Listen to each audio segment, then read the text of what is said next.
Aaron Gordon, and you're listening to the 3-Point Conversion.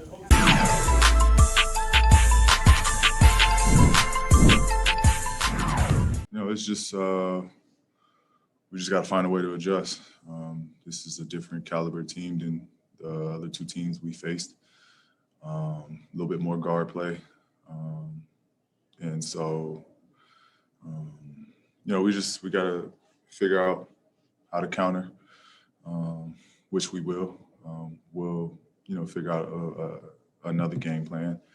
Um, as much as we wanted this one, I think this was just a good fill out game to see adjustments. We've been great at adjusting, and we've been great at playing better as the series goes on. Obviously, it'll maybe look different once Chris comes back or if he comes back, but sort of the fundamental challenge right now, figuring out how to press up on their guards and Booker and stuff like that while still keeping tabs of a guy like Ayton who just catches and sort of finishes everything. Is that the challenge? Yeah, that's going to be the challenge. It's like I said, it's different.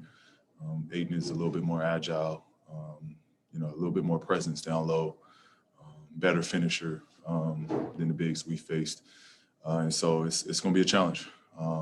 That's definitely what we got to work on. We'll move over to Law. Hey, Paul. This was you're mentioning Ayton just now as a more agile, better finisher and everything. Obviously, Devin had a great game. What is the difference that you see in guarding and defending and game planning for him compared to Luka Doncic, Donovan Mitchell?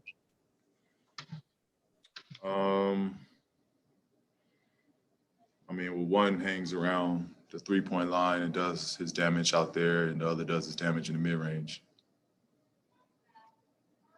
Go ahead, PG, knowing this team the way you do and how you guys, players, really focus on trying to make adjustments all the time, what do you expect from this team of how you're going to turn around game two, especially if you're seeing Booker go for like a 40-point triple-double? I expect us to, get better as the series goes. We've been great at it. It's nothing to kind of panic over right now. We were down Kawhi. We're, playing with a banged up Marcus. They don't have CP either. But it's game of adjustments. We'll figure out what we need to do better.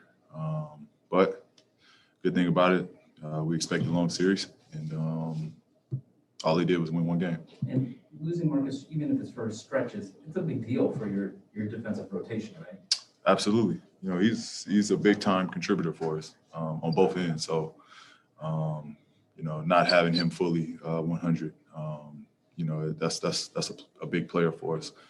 And so, it was an early game. This was a quick swing around coming from a tough game 6 to come into this one. So no excuses. We have to be better, obviously, but we'll expect to make the adjustments we need for game 2.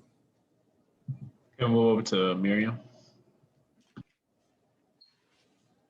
Hey, Paul. Obviously, this is a tough turnaround and all that, but Reggie was kind of really hard on himself about his 5 turnovers. And I wonder sort of if that speaks to sort of Reggie and like how he holds himself to account and how much of that is both, fatigue and kind of being drained.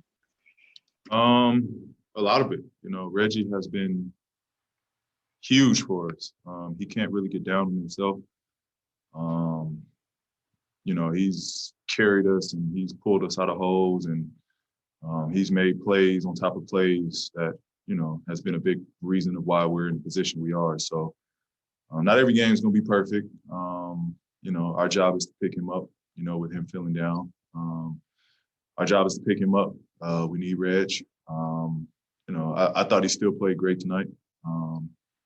We all, have turnovers. We all have bad stretches. When I'm having bad stretches, my guys are there for me to keep me going. And so we're going to do the same thing for Reg. Tell him to move on and tell him to make the same plays he made tonight in game 2. All right, thanks, Paul. That's all I have for you. There you go. Cousins.